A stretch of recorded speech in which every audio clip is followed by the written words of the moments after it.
Oke, assalamualaikum warahmatullahi wabarakatuh, teman-teman semuanya. Terima kasih atas kehadirannya. Kita sharing di kali ini tentang digital marketing. Teman-teman, hari ini kita pada pertemuan pertama untuk sharing tentang digital marketing, tentang apa yang sudah kami lakukan berkaitan dengan all tentang digital marketing. Sebelumnya, mohon izin kami share mengenai profil kami.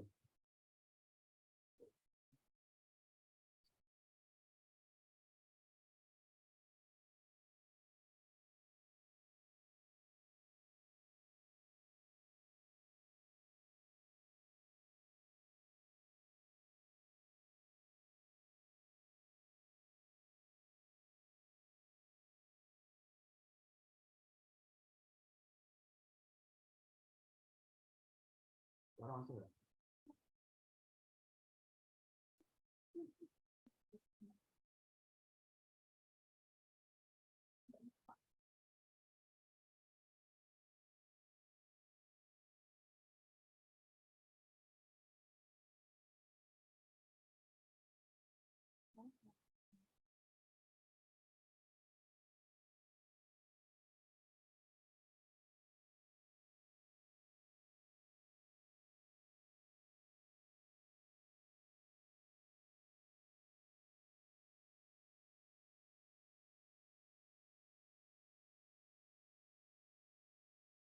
Susah nek randuwe seneng sak lenteng susah sak rendeng susah jebule seneng seneng jebule susah Karunoni karuni wis yo aku bali menyang diri Kyai Petro ratu ning Melati Lur ratu kok kati Pak Tani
Sadino-dino wong brangti datan nono ketinggalan sarirane bentang isi tansah dene lengeleng solaing rokok dinetong margane nganeng donya ciptaning sun lerang impi kemang ireng uripku saking sihiro marmaning sun aneng donya dapur sira ngandikani tansah ing roko winang wang-wang among binong sih ngati sih tansah sih asinung sih yang tan ono ananiro mongso ono ing dumadi yang tan ono ananiro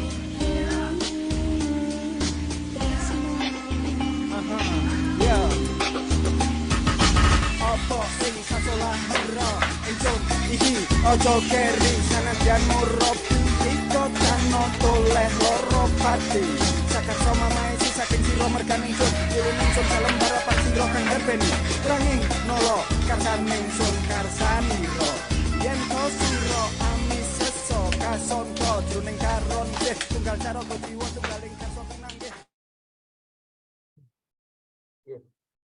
Terima kasih teman-teman atas apa namanya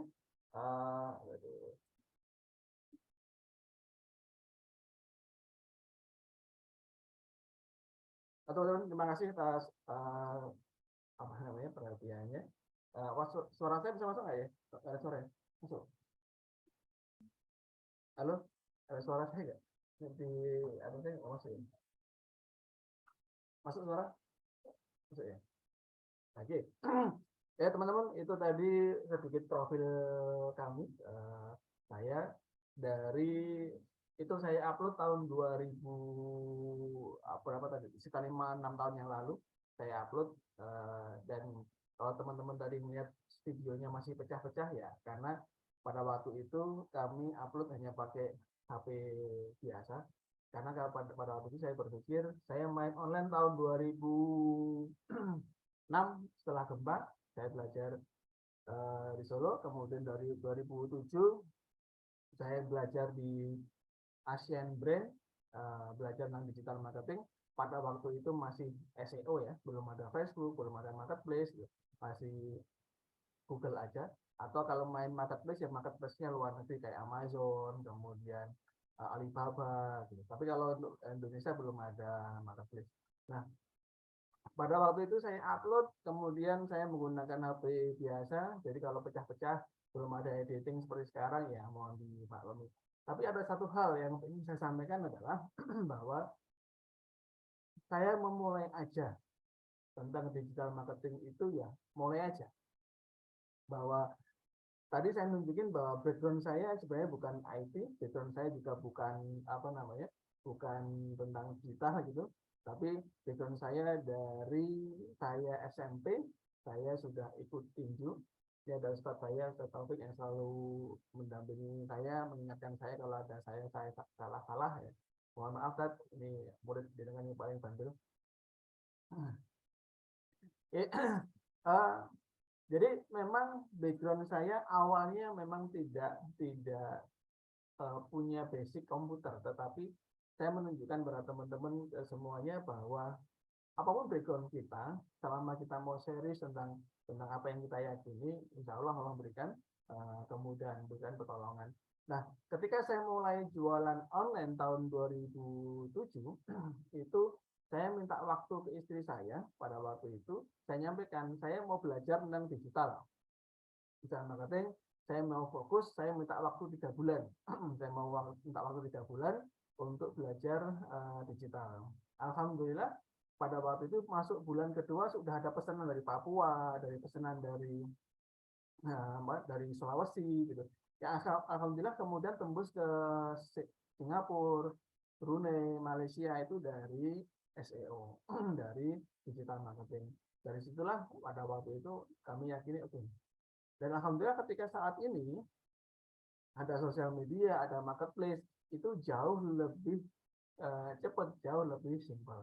Dari tahun 2007 sampai hari ini saya main online, ada beberapa hal yang menjadi fundamental tentang digital marketing. Hal-hal yang menjadi faktor kegagalan tentang digital atau memulai jualan online itu rata-rata adalah target market yang salah sama media yang tidak tepat. Menurut beberapa pengalaman kami perjalanan ini adalah ketika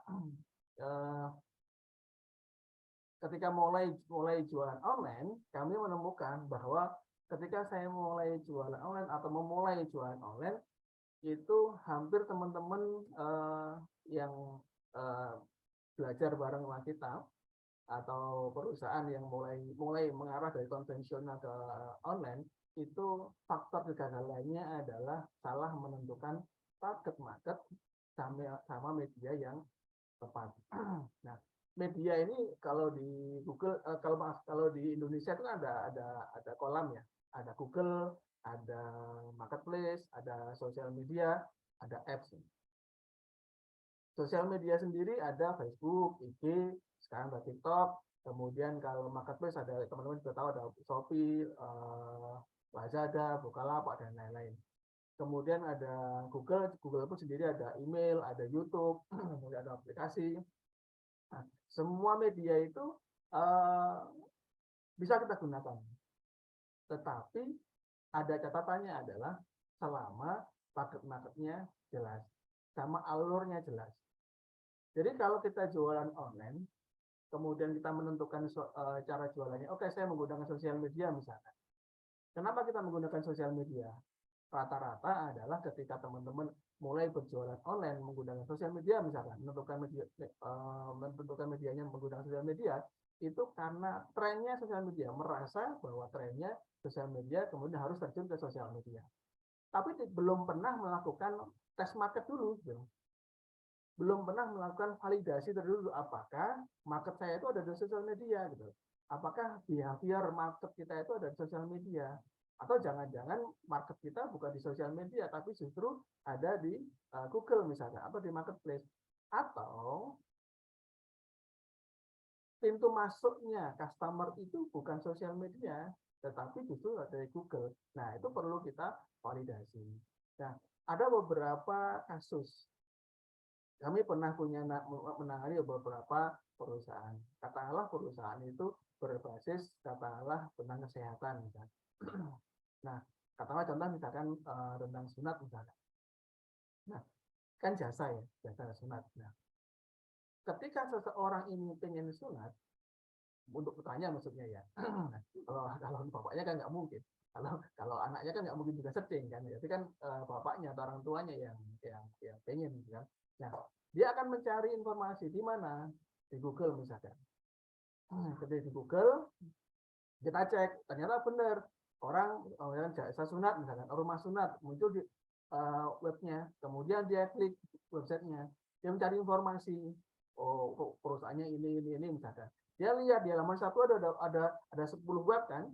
Nah, dia buka beberapa web karena butuh ya diyakinkan kan, butuh kepercayaan, maka dia buka beberapa web. Nah, ketika dia buka beberapa web, dia menentukan, oh ya bagus ini nih, oh si A nih misalkan. Apa yang dia lakukan? Apakah dia langsung beli atau langsung order?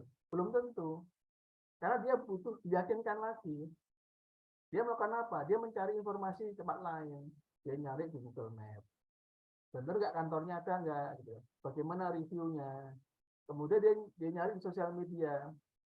Bagaimana kegiatannya, bagaimana aktivitasnya, bagaimana komennya customer gitu. Dia lihat di sosial media. Oh ketika, ternyata benar bagus nih, baru dia melakukan pemesanan atau saya menggunakan inilah misalnya. Nah, berarti pintu masuknya apa? Pintu masuknya adalah website.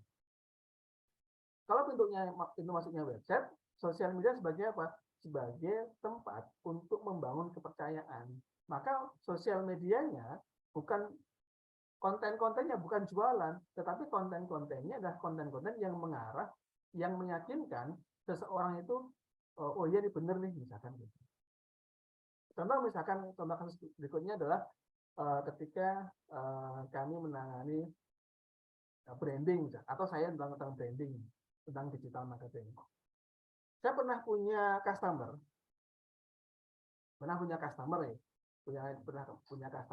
kemudian customer itu datang ke kantor kami.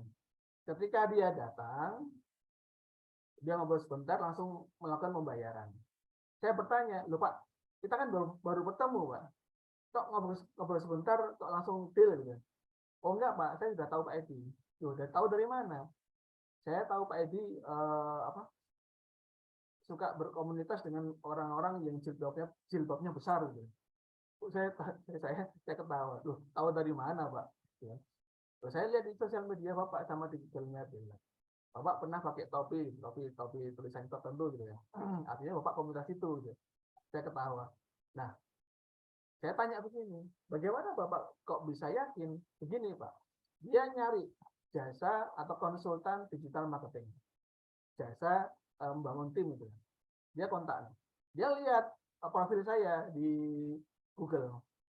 Kemudian ketika dia melihat profil saya di Google, apakah dia yakin, wah Edi Budianto bagus nih gitu? Enggak. Dia mencari informasi di mana di sosial media. Dia cari Edi Budianto. Ketemu Facebook saya, ketemu IG saya. Nah, di IG saya itu banyak kegiatan-kegiatan yang berkaitan dengan ngajar, berkaitan dengan aktivitas saya berkaitan dengan konsultan digital marketing misalkan, atau aktivitas saya berjualan online. Itu saya upload di IG saya misalkan. Kebetulan IG saya sekarang udah off, hack kemarin. Jadi baru berjuang untuk membalikannya. Nah, ketika ketika muncul gitu kan, ketika muncul, oh ya benar nih Edi Budianto memang orangnya dari situ misalkan. Nah, baru dia melakukan kontak konsultasi lebih dalam. Nah, customer journey-nya dari mana? Customer journey-nya adalah dia mencari informasi di Google, kemudian dia butuh yakinkan di mana, di sosial media sama di Google Maps. Artinya sekarang ini digital marketing bukan hanya menjadi per part saja, tapi digital marketing menjadi bagian dari sebuah struktur bagaimana kita membangun kepercayaan. Kalau dulu ada namanya SEO, Search Engine Optimization, adalah sebuah cara yang bagaimana website kita itu muncul di halaman satu Google supaya mudah ditemukan oleh customer.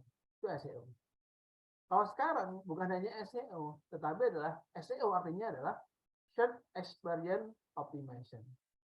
Kita membangun experience terhadap customer, menciptakan experience terhadap customer supaya dia yakin dan mantap untuk menggunakan jasa kita. Nah, itu sekarang, maka antara Google, antara sosial media, maka itu harus simultan, harus saling berhubungan. Apakah ketika kita tidak menggunakan semuanya itu menjadi masalah? Ya enggak gitu. Apakah ketika saya memaksimalkan fungsi marketplace atau Facebook Ads misalkan, apakah bermasalah? Ya enggak juga. Enggak apa-apa gitu, enggak apa-apa. Tapi kalau ada peluang yang bisa kita manfaatkan untuk memperbesar kapasitas kita, memperbesar omset kita, kenapa enggak kita lakukan? Sekarang ada Google, ada sosial media, ada marketplace. Kalau itu semuanya bisa kita manfaatkan, kalau itu semuanya bisa kita gunakan, kenapa enggak? Kan goalnya juga sama. Selama itu tetap halal, tidak melanggar aturan, ya udah mainkan gitu kan. Karena itu menjadi peluang. Ketika ada peluang di Google, kemudian hanya Anda hanya fokus pada sosial media misalkan, berarti peluang itu bisa diambil oleh kompetitor atau peluang itu diambil oleh orang lain gitu. Kenapa nggak kita manfaatkan untuk kita gunakan menjadi event untuk perusahaan kita? Nah, itu salah satu yang menjadi gambaran bahwa sekarang digital marketing ini bukan hanya fokus pada satu media saja, tapi bagaimana kita menggunakannya dan bagaimana kita paham bahwa pintu masuknya customer itu dari mana. Maka itu perlu kita lakukan secara simultan. Kemudian perlu kita pahami lagi nanti sebelum saya share tentang materinya ya, adalah yang perlu kita pahami adalah apakah produk kita atau jasa kita itu dibutuhkan oleh customer. Saya punya jasa misalnya, saya punya produk. Produk saya ini value-nya apa? Kelebihannya apa? Produk saya ini mempunyai kelebihan, mempunyai value, mempunyai manfaat seperti apa? Ini manfaatnya untuk siapa? Untuk orang-orang yang bermasalah di mana? Katakanlah saya jualan madu. Madu apa? Lebih spesifik lagi, madu kehamilan misalnya. Ada mempermudah orang untuk bisa hamil. Bisa madu kesuburan misalnya. Nah, madu kesuburan ini akan mengatasi masalahnya siapa? Mengatasi masalah orang-orang yang punya masalah dengan kesuburan misalnya. Nah, siapa yang punya masalah kesuburan? Bisa laki-laki, bisa perempuan, bisa ibu-ibu yang barusan nikah ataupun sudah lama nikah, nggak segera punya keturunan. Berarti dia punya masalah di situ. Berarti madu ini menjadi problem solver bagi seseorang yang tadi punya masalah yang berkaitan dengan kehamilan atau kesuburan. Nah, kemudian ketika kita tahu bahwa yang kita solusinya siapa, kemudian siapa yang punya masalah di situ, nah, bagaimana customer ini tahu bahwa produk kita menjadi solusi untuk dia? Yang perlu kita lihat adalah apakah customer yang punya masalah seperti itu sadar, kemudian dia mencari tahu. Kalau si customer ini tidak sadar bahwa dia punya masalah, kemudian dia tidak mencari informasi, maka yang perlu kita lakukan adalah mengedukasi terhadap seseorang bahwa dia sebenarnya punya masalah dan kita punya solusi. Tapi kalau dia tidak sadar dia punya masalah, maka ya kita harus melakukan hal yang berbeda. Atau ketika dia sadar bahwa dia punya masalah, dia aktif mencari informasi, misalkan obat kesuburan, tips mengatasi ketidaksuburan misalkan. Nah, dia aktif gitu loh. Kalau customer itu sadar bahwa dia punya masalah, kemudian dia aktif, maka dia mencari informasinya di mana? Dia mencari informasi rata-rata di mana? Di Google. Ketika seseorang punya masalah, butuh informasi, maka dia mencarinya di mana? Di Google, bisa di YouTube. Nah, pertanyaannya adalah, perusahaan kita ada di Google nggak? Perusahaan kita ada di YouTube nggak? Gitu. Nah, itu kalau customer kita itu sadar bahwa dia punya masalah dan dia mencari tahu.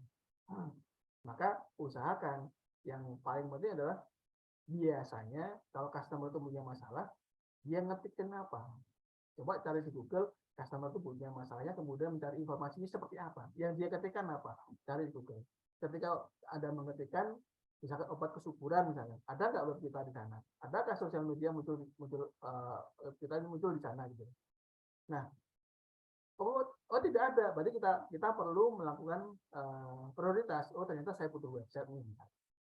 Oh, website saya perlu belajar SEO misalnya. Oh, saya belajar bagaimana web kita, YouTube kita, sosial media ketika orang searching itu muncullah dia 5 besar. Berarti itu yang kita prioritas untuk belajar. Nah, tapi ketika customer itu mencari informasi di mana? Di sosial media. Nah, ini akan berbeda lagi.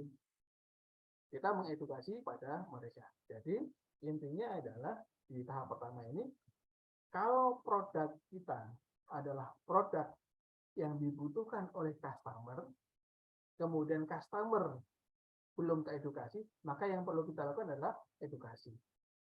Edukasi kepada mereka bahwa Anda punya masalah, punya problem, dan kami menjadi solusi bagi masalah Anda. Tapi ketika customer itu yakin, dan customer itu tahu bahwa dia punya masalah, dan dia aktif, maka dia mencari informasinya di mana. Maka pastikan produk Anda, perusahaan Anda ada di Google. Nah, dalam menentukan market biasanya, atau dalam menentukan media online yang saya gunakan, biasanya saya selalu menggunakan namanya simulasi digital marketing. Ini kami share, nanti bisa teman-teman bisa kami share. Ini saya share di sosial media. Kami share di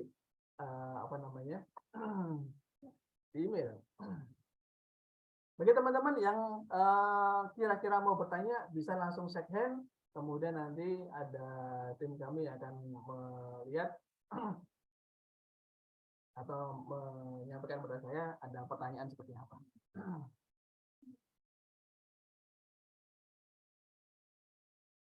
Nah, ini materi yang akan kami sampaikan hari ini pada teman-teman semuanya. Nextnya kalau kita punya waktu, kita bisa praktek bersama. Teman-teman bisa menyiapkan laptop, kemudian menyiapkan Google Drive, kemudian silahkan teman-teman download aplikasi atau software melalui HP juga bisa, laptop juga bisa, yang namanya Xmind. Nah, jadi ini materi ini kami share melalui Xmind.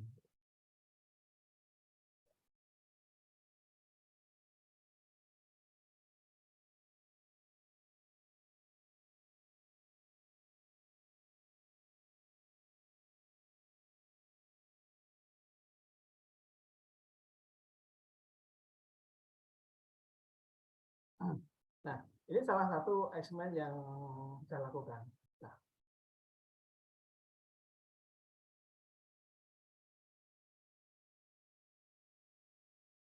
Nah, teman-teman, sebelum teman-teman itu melakukan test market, ada beberapa hal yang menjadi acuan bagi kami ketika kita mulai berjualan online.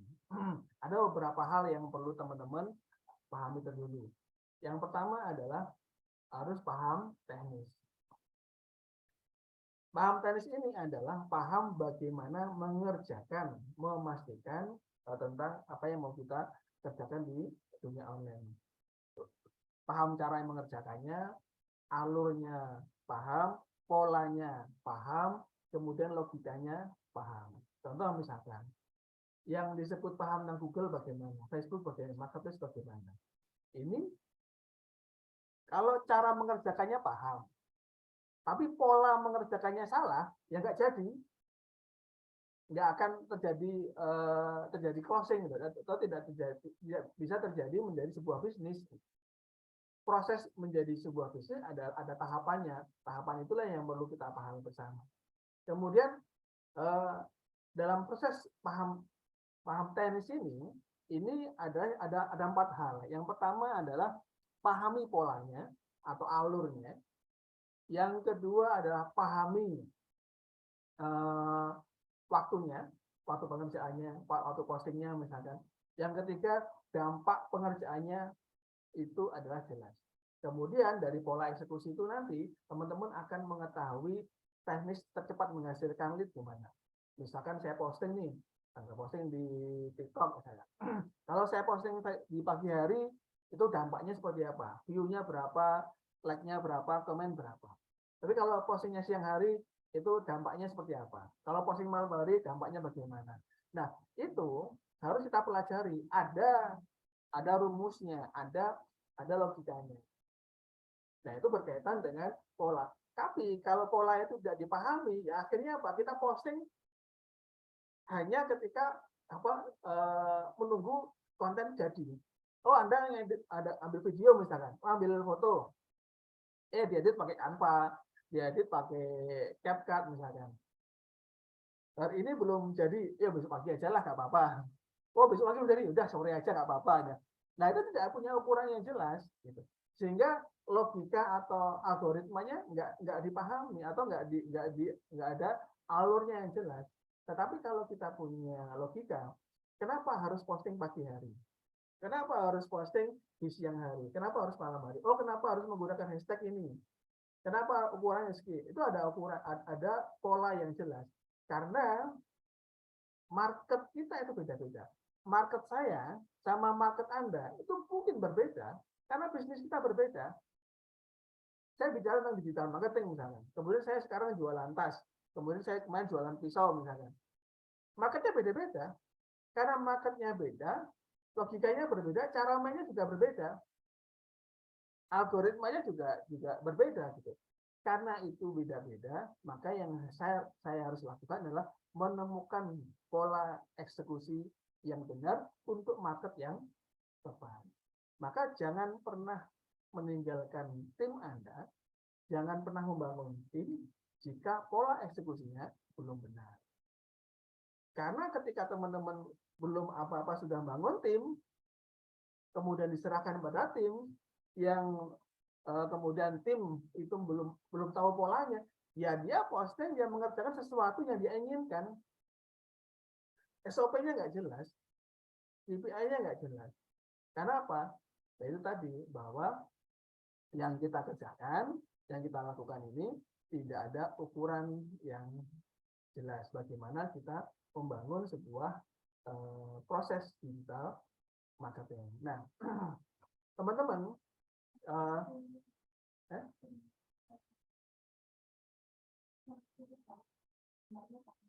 ya, tak kurus kok.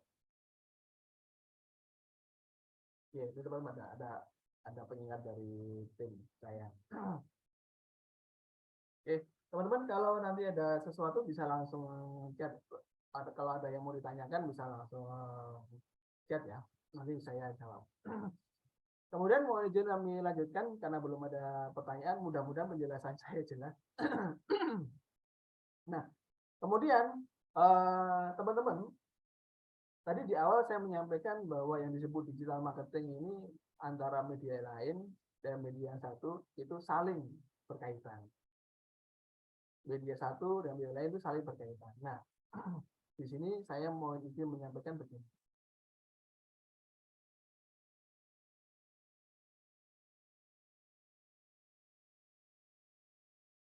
Ini adalah dashboard dari sebuah iklan yang saya punyai. Nah,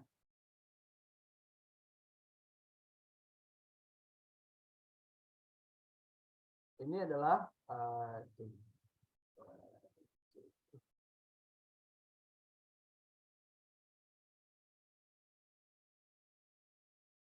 ini web saya, namanya jupukawus.com. Nah, ini saya ini apa namanya? Saya jelaskan maksud saya begini.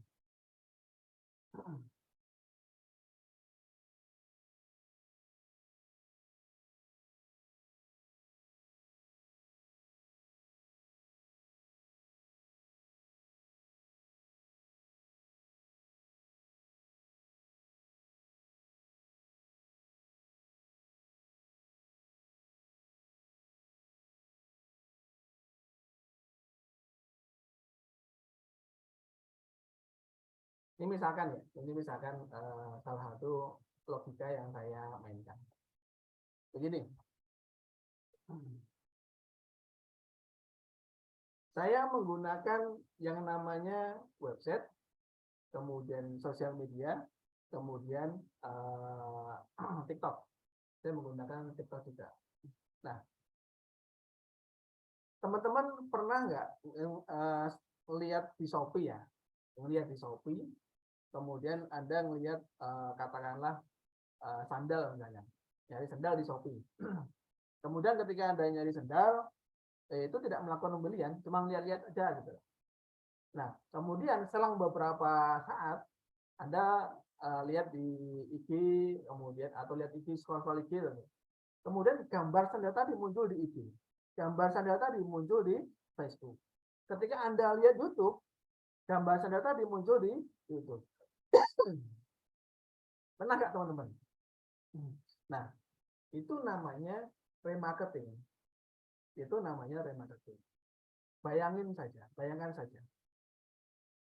Ketika Anda punya bisnis, ada orang, ada customer yang datang ke toko Anda.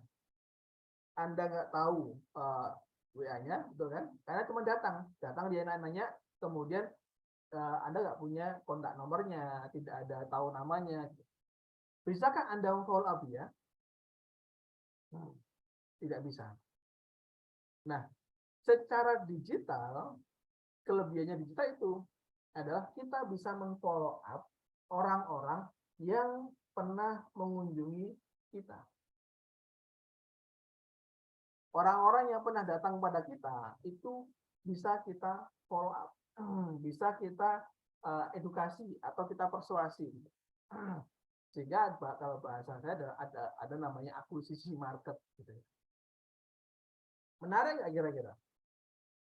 Kemudian misalkan nih, Anda punya IG, punya TikTok. IG Anda itu view-nya tinggi banget. Yang lihat banyak banget. Katakanlah 2.000 lah, 3.000, 10.000 dalam waktu 1 minggu misalnya. Hari pertama udah 2.000, 3.000 gitu. Bisa nggak orang-orang yang melihat IG Anda itu Anda follow up? Kira-kira bisa nggak? Orang lihat IG Anda, kemudian lihat konten Anda, dia ngelihat sampai selesai misalkan. Contoh misalkan nih, ini salah satu IG kami. Misalkan ini kemana tak iklan ini, misalkan ya.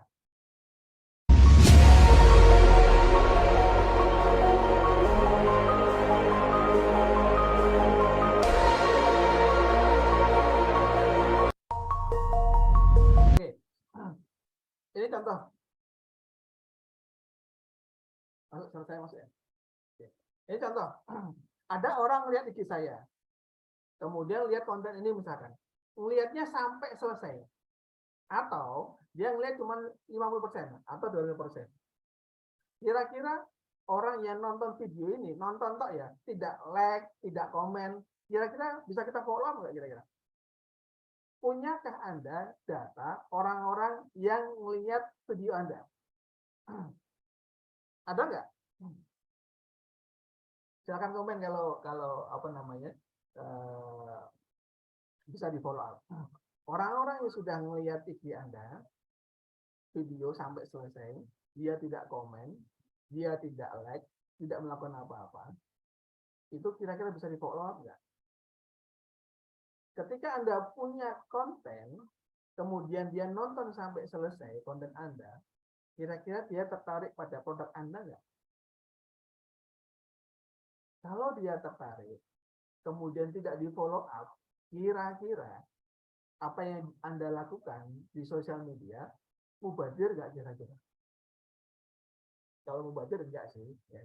Tapi saya nggak kira-kira ada orang sudah melihat IG Anda, sudah melihat konten Anda, tapi tidak bisa di follow up. Saya nggak kira-kira.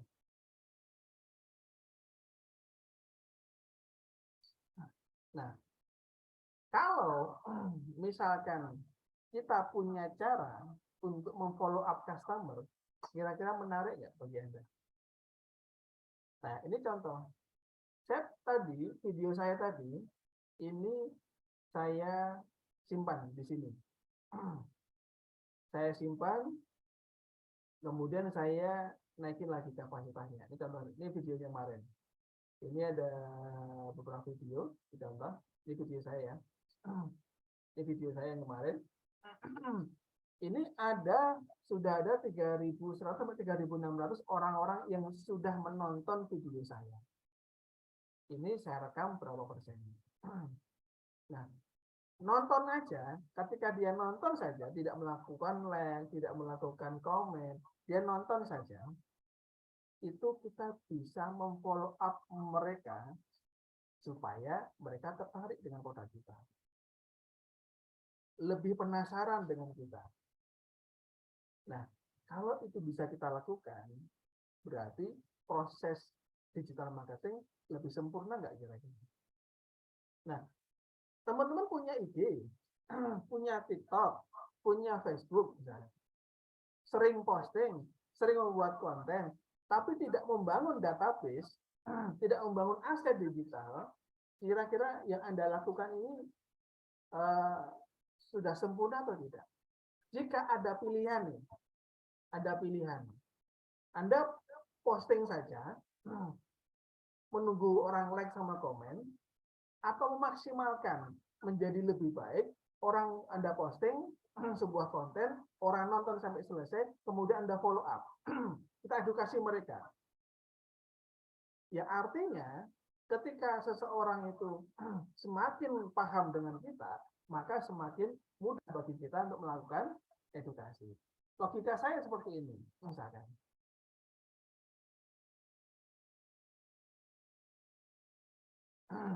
Ini piramida terbalik ya. Itu ya. Oke. Oh, mohon maaf, ini kalau tulisan saya jelek ya. Nah. Ini katakanlah ini adalah jumlah market share. Ini adalah jumlah potensinya. Jumlah seseorang yang kita edukasi. Orang nonton katakanlah 1.000 orang. 1.000 orang misalkan ya. Misalkan 1.000 orang. Dari 1.000 orang ini, orang yang sudah nonton kita, orang yang sudah nonton konten kita, itu kan harapannya ketika seseorang nonton kita, kan ada pesan yang disampaikan. Misalkan Anda punya produk branding misalkan, Anda edukasi tentang branding. Ketika orang nonton konten Anda, harapannya itu kan, ya oh jadi benar nih logikanya. Oh saya akan konsultasi sama dia misalkan. Nah, dari 1.000 orang ini, dia nonton sampai selesai berapa? Kemudian ketika dia nonton, harapannya apa? Action. Ini semakin mengerucut lagi. Ini namanya action. Sekali lagi saya mohon maaf kalau tulisan saya kurang asik. Yang penting bisa dibaca ya. Dari 1.000 orang misalkan, yang action berapa? Apa melakukan like, comment, atau kontak? Katakanlah CTR-nya adalah KPI saya adalah 2,5%. 2,5%. Ini pakai mouse ya, bukan pakai tapi kurang lebih. Nah, 2,5% misalkan. Berarti dari 1.000 orang 2,5 berapa? Hitungan terus.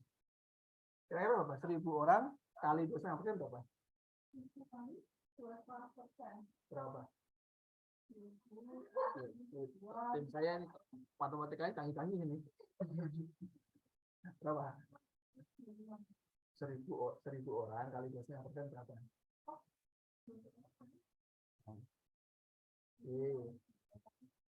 Berapa orang? 25 ya. Berarti 25 orang. Mohon maaf saya matematikanya kurang asik. Dulu waktu SMP saya mungkin pas bolos.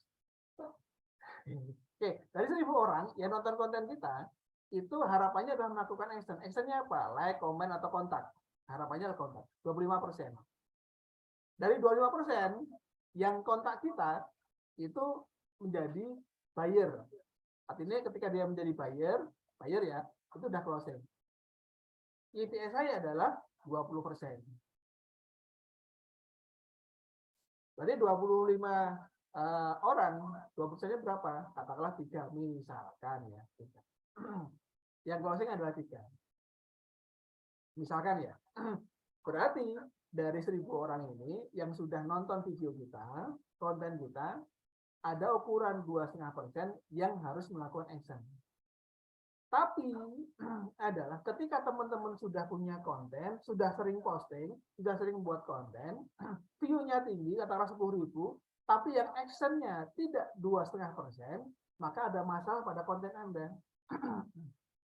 Ada masalah pada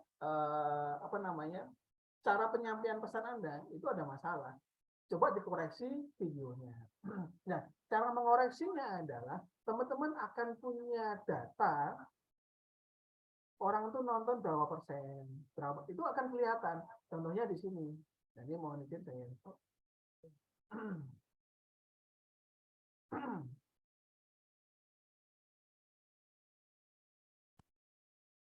Nah, ini contoh misalkan ini saya punya konten.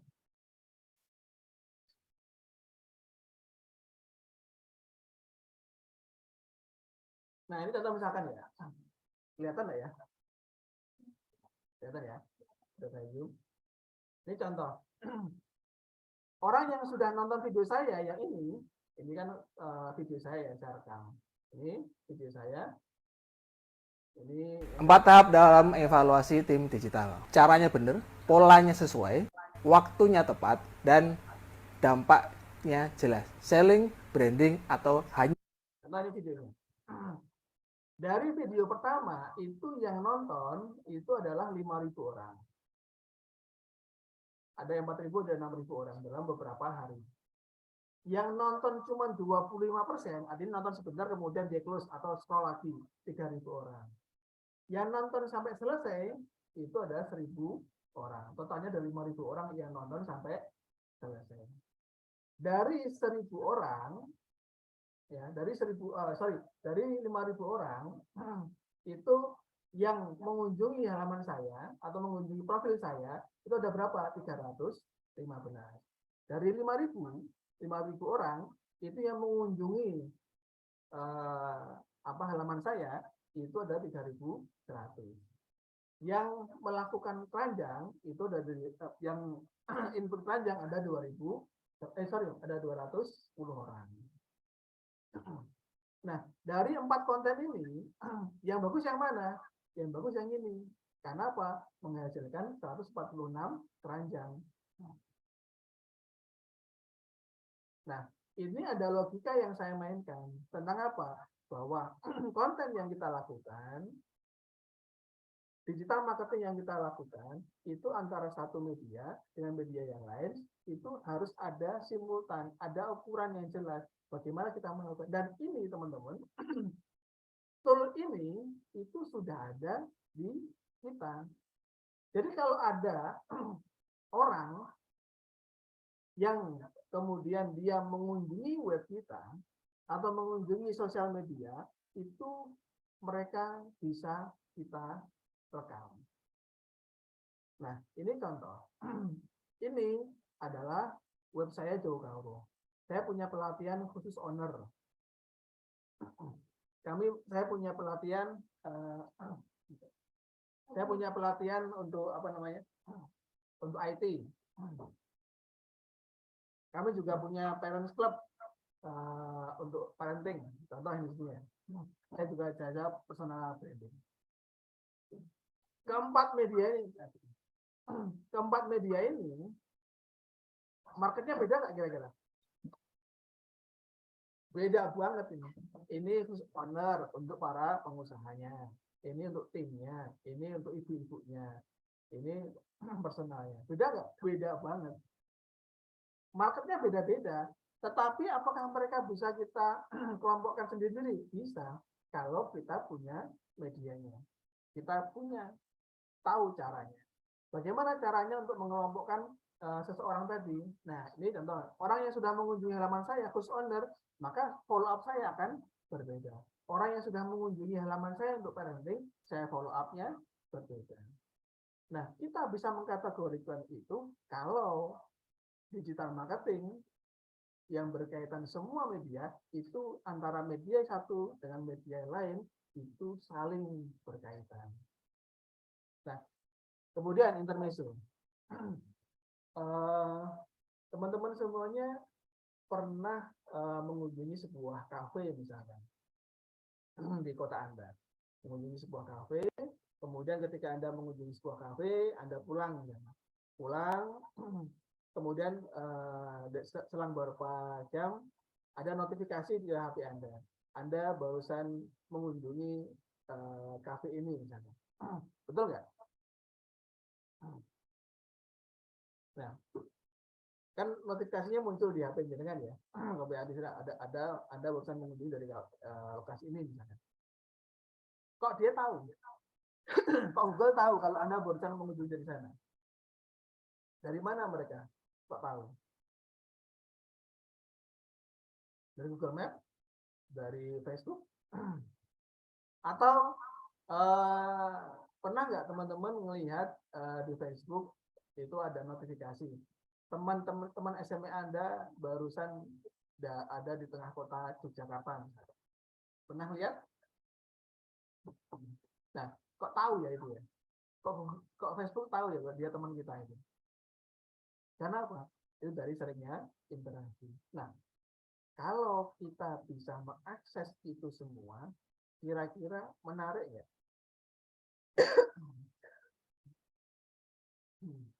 Ya, mohon maaf, teman-teman kalau mau pesan kopi silahkan ya. Ini saya lagi pesan kopi, kopinya udah.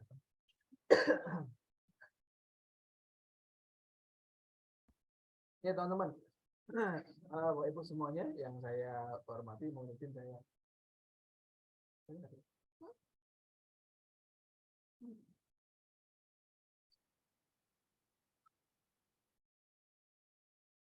Mohon maaf, saya minum.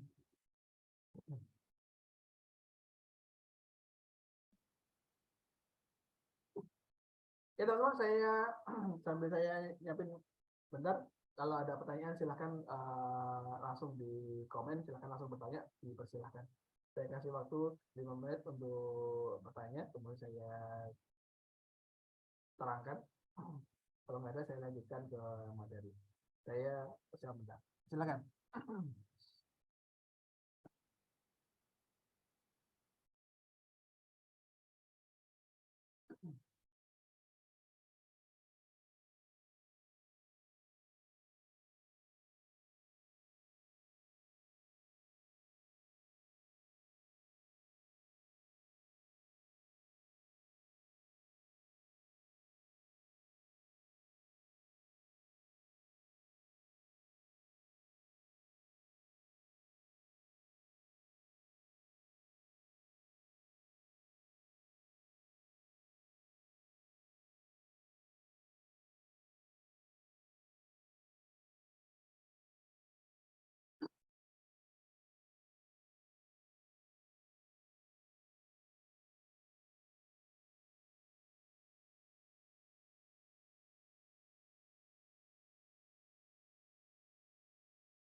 Oke, ada pertanyaan dari Mas Irsad ya.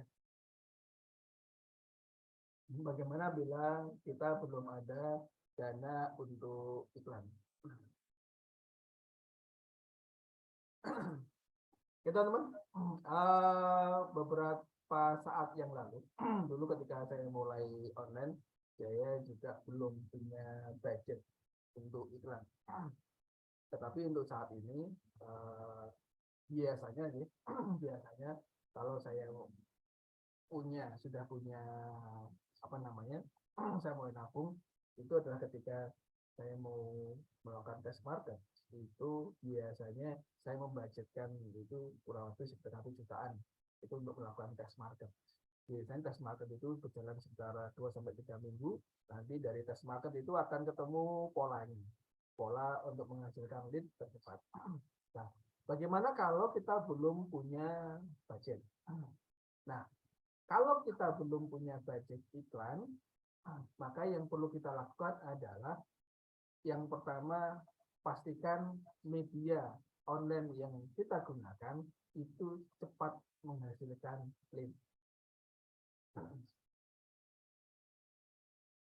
Cara yang kita gunakan itu cepat menghasilkan lead. Yang kedua, tadi medianya tepat. Ya, yang saya maksud ini gini. Contoh tadi adalah saya menyampaikan kalau saya jualan online, kemudian katakanlah saya gratis misalkan, saya menggunakan saya tes dulu sosial media. Saya sebelum memulai jualan online, sebelum menentukan saya melakukan, saya menggunakan sosial media, saya menggunakan marketplace, saya memastikan dulu, seperti di awal saya jelaskan adalah siapa target market saya.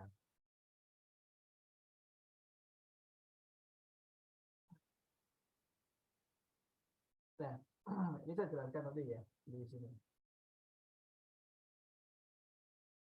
Siapa target market saya? Katakanlah saya jualan tadi. Kemudian di manakah tempat berkumpulnya market saya tersebut? Seberapa banyak orang yang menggunakan atau mereka itu mencari produk atau layanan saya? Itu di mana? Nah, ada metode ini. Yang pertama, teman-teman untuk membuat akun Shopee misalkan, akun Tokopedia itu berbayar nggak kira-kira? Enggak kan? Cukup Anda punya KTP, fotonya jelas, KTP yang jelas, kita bisa membuat akun. Baik di marketplace, sosial media.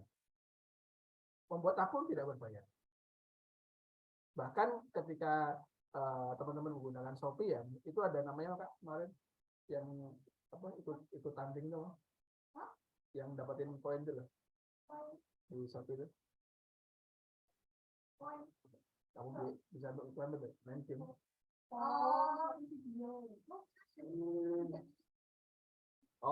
Ya, di Shopee juga ada, dan main anak saya itu main di Shopee, belum punya budget, dia melakukan pola saya lupa, kayak game gitu ya. Kemudian dia dapat dapat iklan pendidikan 100.000 ya, 100.000-an, dia dapat 100.000, kemudian itu bisa dijadikan modal untuk iklan. Kemudian dia iklanin produknya melalui Shopee. Ini contoh. Nah, yang pertama tadi adalah produk kita itu punya marketnya siapa, di mana kita menemukan market kita itu, apakah di sosial media atau di marketplace. Nah, caranya adalah di marketplace, nanti saya ceritain ya. Di marketplace itu ada sebuah metode namanya iklanku ya, kemudian riset, itu tidak berbayar. Itu akan memberikan data kepada kita seberapa banyak orang yang mencari produk tersebut di Shopee. Kalau banyak, kalau potensial, ya kita bisa prioritaskan. Atau kita bisa menggunakan sosial media untuk berjualan. Nah, kalau kita menggunakan sosial media seperti Facebook, IG, TikTok, kita gunakan untuk berjualan, yang perlu kita lihat lagi adalah apa yang perlu kita lakukan, pesan apa yang kita perlu buatkan di konten tersebut supaya market kita ini tertarik dengan produk kita. Seringkali saya melihat adalah konten yang dibangun di sosial media itu adalah sebuah konten yang ingin Anda buat, bukan sesuatu yang ingin atau dibutuhkan oleh customer. Maka dalam membuat konten, sebelum Anda membuat konten, Anda perlu memvalidasi bahwa produk Anda itu punya value apa, kemudian siapa yang membutuhkan produk Anda, dan bagaimana cara membuat konten ini. Bahasa simpel saya adalah begini. Kalau saya berjualan pada anak muda, kemudian saya jualan produk-produk untuk anak muda, bahasa gaul mungkin masuk. Musik-musik gaul mungkin masuk. Tidak kita gunakan untuk konten tersebut. Tetapi ketika saya berjual pada market yang punya usia lanjut, yang masih suka menggunakan sosial media, itu bahasanya tentu akan berbeda. Cara penyampaiannya pasti akan berbeda. Pemilihan font juga pasti akan berbeda. Penulisan warna pasti akan berbeda, karena target marketnya berbeda. Tapi beda lagi, kalau saya punya produk ini untuk orang tua, tetapi yang kita sasar adalah anak-anak atau remaja yang punya orang tua yang sudah usia lanjut. Misalkan kayak dulu kemarin saya jualan gurah. Obat gurah itu target marketnya adalah untuk orang-orang usia lanjut yang punya masalah dengan batuk. Nah, apakah mereka Facebookan? Apakah mereka menggunakan HP atau sosial media kira-kira? Beliau-beliaunya itu kan tidak. Saya menyasar orang-orang yang punya orang tua yang menderita sakit batuk. Maka penyampaian bahasa saya pun berbeda. Misalkan Bapak tidak pernah keluar karena batuk. Nah, penyebutan kalimat Bapak itu menuju pada Anda punya Bapak yang sakit batuk misalnya. Nah, itu kontennya berbeda. Ketika saya sudah menentukan, saya ternyata itu target marketnya ada orang-orang yang menderita batuk, tapi sasaran konten saya adalah orang-orang yang punya orang tua yang usianya lanjut. Nah, ketika saya sudah punya skema itu, maka saya buat sesuatu yang berbeda. Kontennya bagaimana. Nah, itu perlu kita lakukan. Tapi, ada hal yang perlu kita lakukan terlebih dahulu. Ketika saya mau jualan online, katakanlah kita belum punya budget. Yang perlu kita lakukan dulu adalah target Anda mau jualan online itu seberapa banyak, seberapa besar. Katakanlah nih, saya jualan online pengen menghasilkan 2 juta per bulan misalnya. 2 juta per bulan itu kan net profit, katakanlah net profit. Kalau saya pengen pengen berjualan satu produk dengan keuntungan 2 juta per bulan, maka kalau 2 juta per bulan kira-kira dibagi 25 hari itu berapa kira-kira? Ya, bukan apa sih? Katakanlah 2 juta per bulan dibagi 25 hari berapa? 80.000. Berarti dalam sehari saya harus punya margin 80.000. Nah, pertanyaan kedua adalah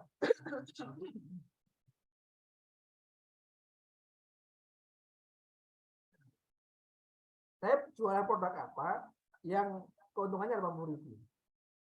Kalau dalam sehari saya bisa jual 2, berarti sekali jual saya dapat 40.000.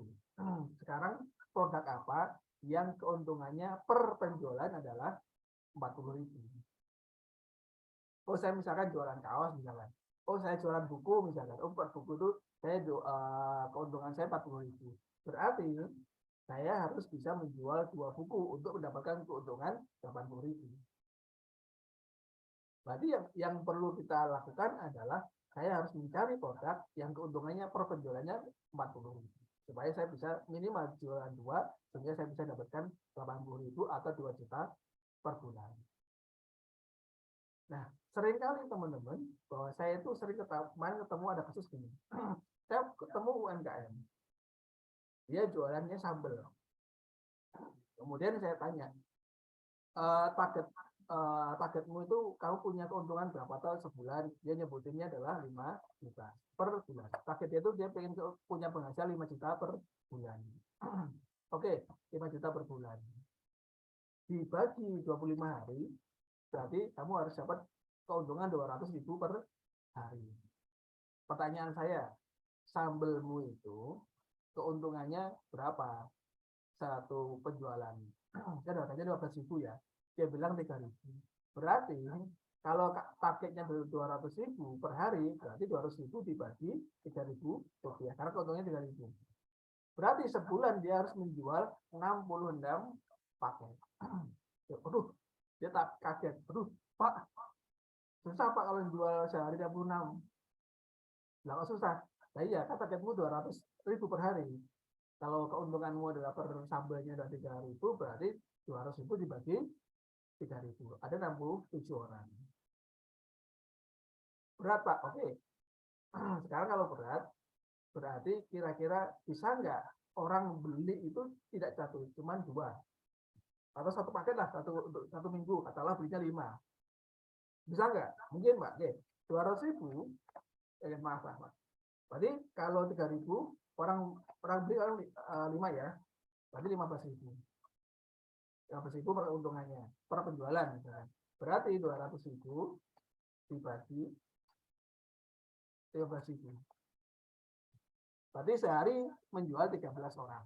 Menjual pada 13 orang.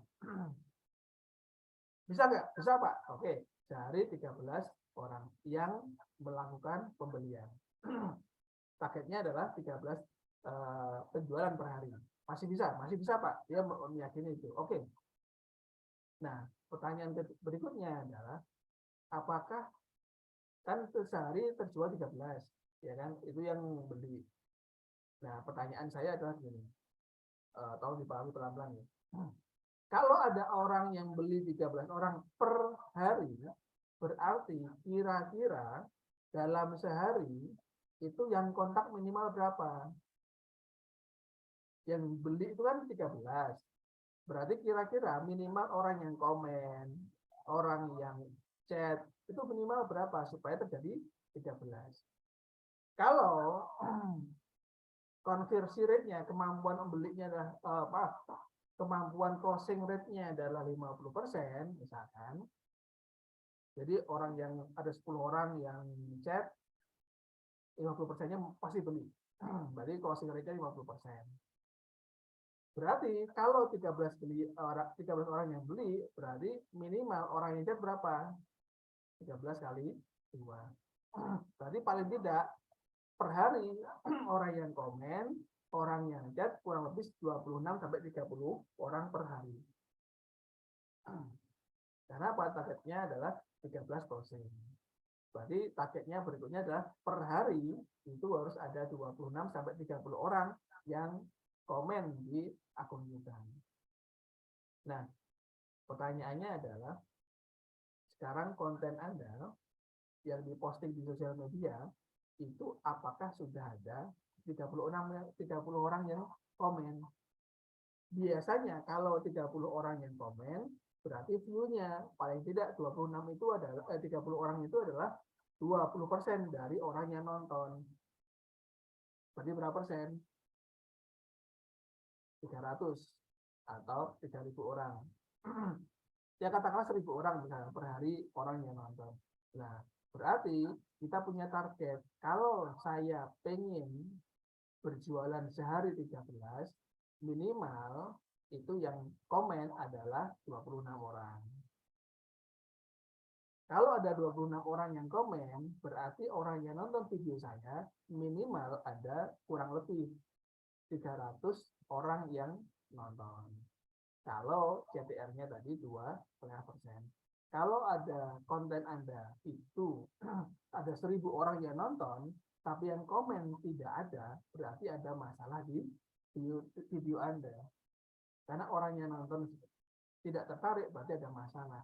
Nah, itu pola. Jadi punya ukuran yang jelas bahwa orang yang nonton menjadi orang yang komen kemudian beli, itu ada ukuran yang jelas. Kalau teman-teman tidak pernah mengevaluasi itu, maka ya kita hanya sekedar posting. Kita hanya sekedar melakukan proses digital marketing atau online marketing, posting, tanpa melakukan edukasi yang lain. Nah, itu salah satu yang menjadi ukuran suatu keberhasilan. Dan ini kita tidak melakukan budget, hanya kita melakukan yang namanya logika digital marketing atau cara bermain. Semua orang saya yakin paham tentang online. Saya yakin semua orang paham tentang Facebook, tentang itu. Yang membedakan apa? Yang membedakan adalah cara bermainnya. Yang membedakan adalah cara memainkannya. Yang membedakan adalah logikanya. Supaya yang kita lakukan ini berjalan. Itu masih jawaban saya. Mungkin ada pertanyaan yang lain? Silakan.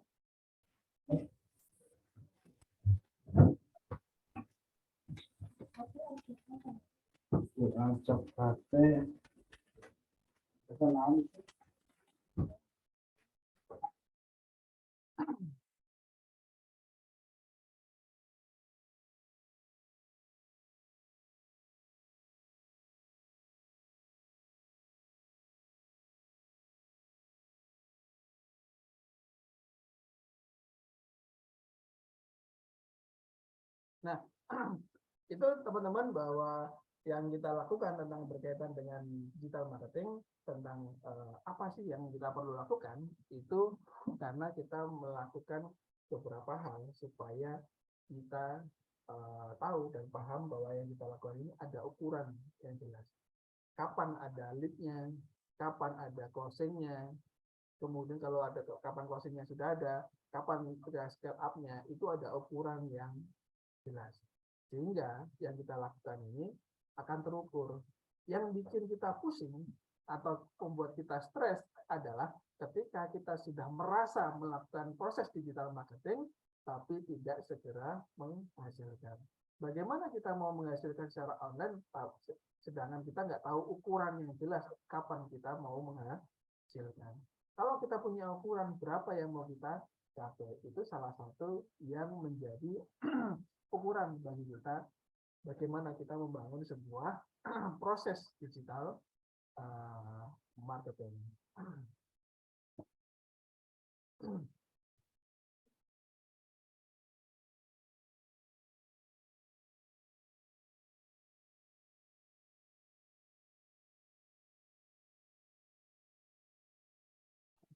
Ini teman-teman, ini saya jelaskan.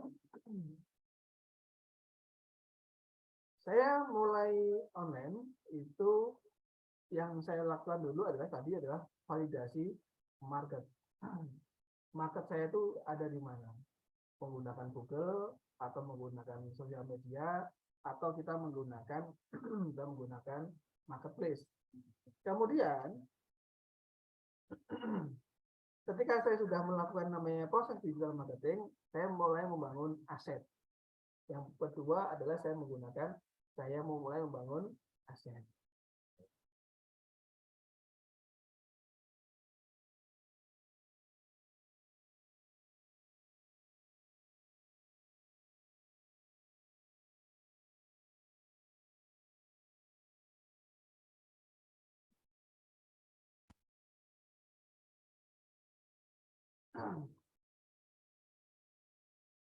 Yang pertama, saya membuat target marketnya.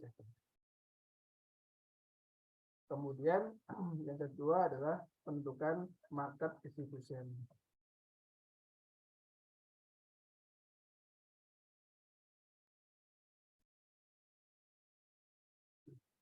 media online ya. Bisa Facebook, bisa IG, bisa web. Nah, sebelum saya mau menggunakan market distribution ini, saya akan menentukan tentang yang saya tentukan dulu adalah alur customer. Alur customer ini untuk menjadi bahan saya untuk menentukan prioritas media online yang saya gunakan. Saya punya target market. Target marketnya saya adalah perusahaan. Kemudian ketika saya sudah menentukan target market saya, yang berikutnya adalah saya menentukan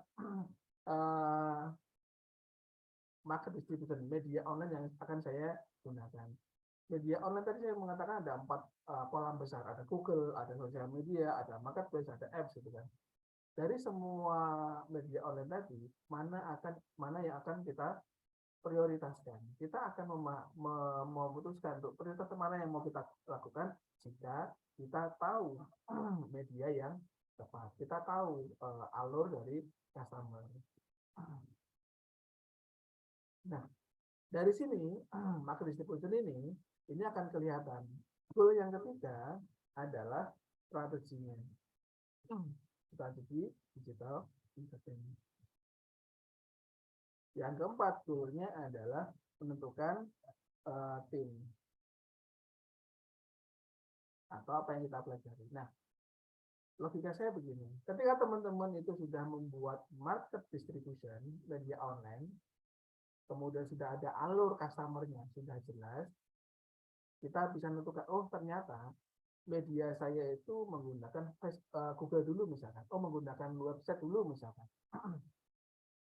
Dari situ kita sudah tahu, oh ternyata yang harus saya pelajari dulu itu bukan Facebook Ads ya, oh bukan marketplace ya, tapi bagaimana mengelola website.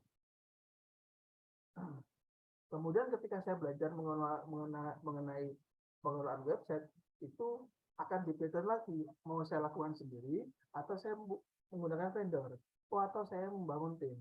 Untuk awal saya lakukan sendiri, oke, semuanya saya. Dulu ketika saya mulai membangun online ya semuanya saya sama istri saya. Saya bersama istri saya, kemudian dia bagian penulis konten, saya bikin web, misalkan saya optimasi, dia nulis konten. Ya, ini contoh berbagi. Kalau ada pertanyaan, Pak kalau jomblo gimana? Wah, itu saya nggak bisa jawab. Saya nggak bisa jawab untuk nikah. Tapi itu pun juga alhamdulillah kalau jomblo akhirnya punya banyak waktu untuk karena belum punya tanggungan ya, punya waktunya lebih banyak gitu. Nah, itu akan kita breakdown. Paketnya sudah jelas belum marketnya.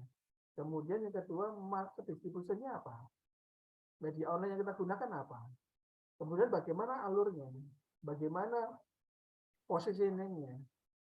Kemudian bagaimana pembeda antara produk kita dengan kompetitor. Nanti muncul di bawahnya adalah strategi digital marketing. Dari situ akan kita prioritaskan.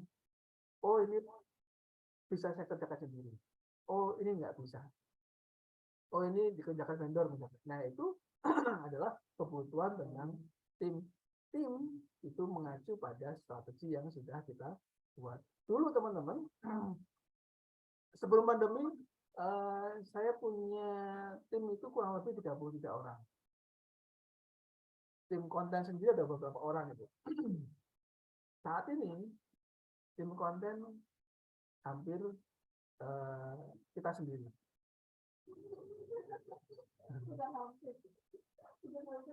Yang buat konten saya, kemudian yang editing anak saya.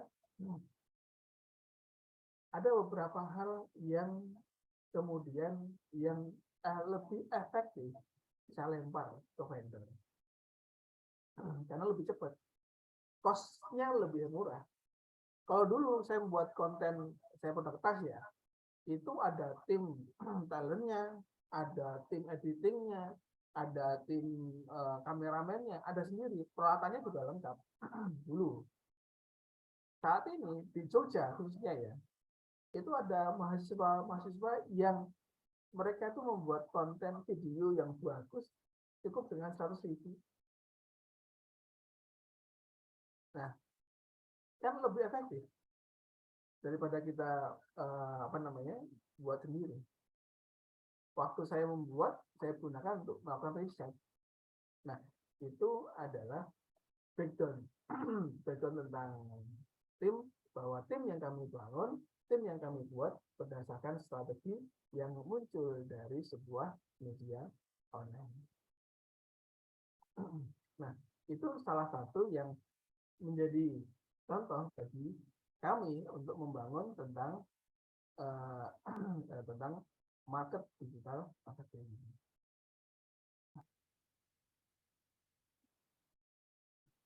Nah, ada beberapa yang kami jelaskan. Ketika saya sudah punya produk ini, silakan. Apakah saya melakukan tes marketnya menggunakan apa? Bisa menggunakan organik, SEO, posting, optimasi, gitu kan. Outputnya apa?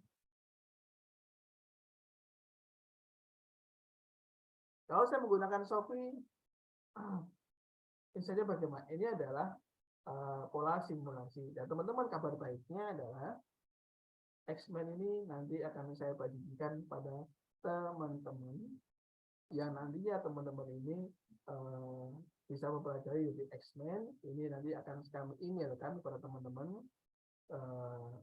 dengan ketentuan tertentu ya. Nanti silakan teman-teman membuat review, ada YouTube yang kami sharekan, kemudian nanti akan kami bagi untuk materi-materi ini.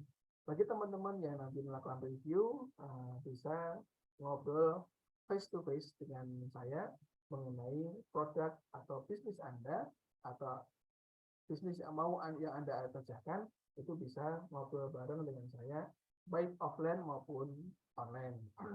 Online ya alhamdulillah, ngopi bareng ya alhamdulillah. Nah, ini step by step bagaimana kita mengelola, kemudian menemukan produk yang jelas. Ini ada mindset, kenali produk Anda, ada ukurannya. Kenapa produk customer butuh produk Anda? Value-nya apa? Kelebihannya ya. Ini ada kelebihan, kelihatan ya? Kelihatan ya? Ada value-nya, diferensiasinya apa? Siapa customer-nya? Segmentasinya, target positioning-nya, kompetitor kalau ada. Kemudian faktor yang menjadi pembeda antara Anda dengan kompetitor itu apa aja? Ini adalah mengenai bagaimana kita mengenali produk Anda. Nah, ketika teman-teman sudah mengenali, pasti ada form. Pasti ada form yang mempermudah teman-teman melakukan. Nah, kemudian yang berikutnya adalah mengenai interest. Bagaimana kita membangun interest pada customer-nya. Ini ada kerangka iklannya, bagaimana kita menemukan, bagaimana kita membuat iklan, bagaimana kita memposting. Jadi ketika kita posting itu ada caranya ya, ada metodenya, bukan sekedar posting toh. Saya jualan ini ya, ada sesuatu yang ingin kita tampilkan. Kita tentang problematikanya, posisinya bagaimana, fashionnya, ya itu ada kerangkanya, ada caranya supaya kita bisa melakukan posting. Ini organik. Kemudian bagaimana kita mencari market barunya, ini ada maintenance-nya kan. Ini semuanya ada di dalam X-Men yang nanti akan kami bagikan. Nah, kemudian nanti ada ukuran kapan kita scale up. Nah, ini ada beberapa ukuran, baik organik maupun paid traffic, berbayar atau gratisan, itu ada metodenya. Nah, kalau menurut teman-teman ini bagus, ini bermanfaat untuk teman-teman, silahkan komen dan nanti akan kami bagikan. Ketika nggak ada komen, berarti tidak ada yang mendukung. Sudah, silakan. Ini tinggal berapa menit, saya buka pertanyaan buat teman-teman semuanya.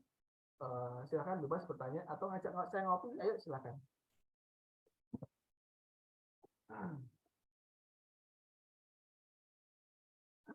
Kalau tidak ada pertanyaan, tidak ada komen, barangkali nanti saya akhiri. Masih ada 10 menit lagi, silakan bertanya.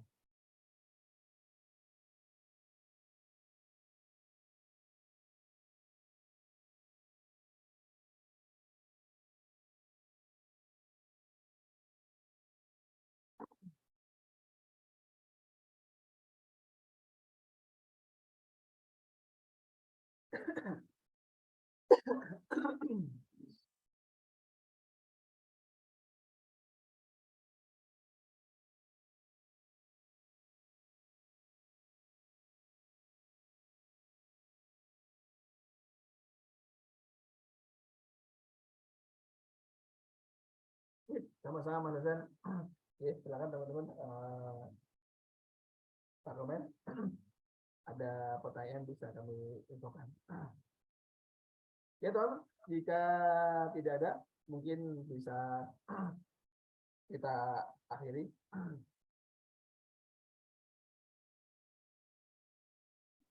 Kita sharing tuh Pak Taufik, apa ada kelas lanjutannya? Nanti kita apa namanya belajar bareng.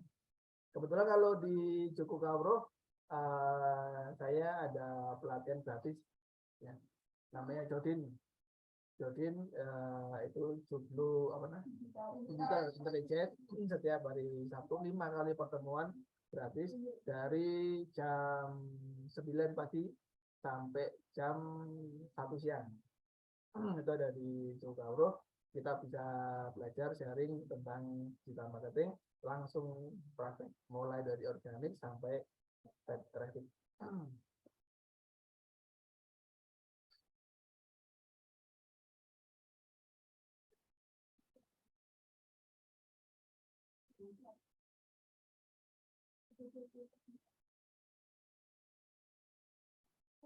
Materi ini nanti ada beberapa hal yang sudah saya posting di YouTube. Mohon maaf sejak pandemi memang saya ada apa namanya ada kemarin saya sama Ustadz diminta untuk fokus membangun pribadi sehingga kami tidak membuat kelas pada waktu itu sampai selama pandemi. Full kami membangun bisnis kami sendiri. Kemudian kemarin saya belajar sama guru saya, Ustadz Andika. Beliau menyalakan kembali untuk membangun kembali personal branding. Nah, sejak itulah sejak belajar di Brandsi, banyak tentang branding. Beliau menyalakan membangun kembali brandingnya. Ya, sejak itulah saya memulai kembali kelas atau online yang saya lakukan. Dan sejak itu saya mulai posting-posting. Di luar Zoom ini bisa sharing-sharing bisnis kah terkait pendampingan digital marketing? Siap teman-teman, silahkan janjian atau bisa sharing-sharing bersama untuk berkaitan dengan digital marketing. Untuk pendampingan tidak ada kalau ada teman yang mau belajar, teman-teman yang mau sharing, mau teman-teman mau intensif, ayo silahkan kita atur waktunya bersama teman. Jadi kalau di kami untuk yang full pendampingan sudah tidak ada, tetapi kalau teman-teman mau belajar kemudian mau sharing, ayo kita bisa sharing bersama. Tapi biasanya kalau di kami bagi teman-teman yang mau serius itu ada komitmen, bukan komitmen fee secara nominal ya, tapi komitmen secara waktu. Jadi katakanlah seminggu pertemuan sekali misalkan, kemudian pertemuan 5 kali ya betul-betul gitu. Ada komitmen bahwa harus dikerjakan, ada praktek, kemudian ada evaluasi, setiap hari juga ada reportnya gitu. Itu ada komitmen di situ. Tapi secara finansial itu tidak. Kita hanya membuat kelas seperti ini. Jika offline ada setiap Sabtu di Jogawro.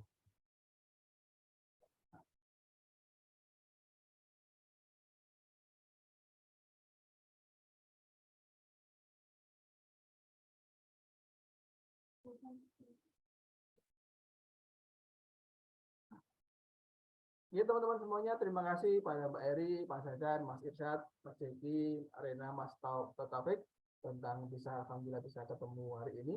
Hari ini saya rekam dan nanti kami share kepada Anda semua yang berkaitan dengan materi. Kemudian yang berkaitan dengan X-Men nanti kami bagikan via email. Nanti saya bagikan berkaitan dengan link rekamannya juga. Terima kasih pada teman-teman semuanya atas waktu diskusi hari ini. Terima kasih dan saya mohon kerelaannya, ridhonya teman-teman semuanya untuk memberi masukan tentang acara ini supaya nanti ke depannya jauh lebih baik. Kemudian teman-teman semuanya mohon doanya Joko Kawro bisa semakin besar, semakin berkembang, berkah untuk semuanya. Demikian dari saya, Jazakumullah. Terima kasih atas waktunya semuanya. Sampai ketemu pada sesi-sesi sharing berikutnya. Assalamualaikum warahmatullahi wabarakatuh. Waalaikumsalam warahmatullahi wabarakatuh.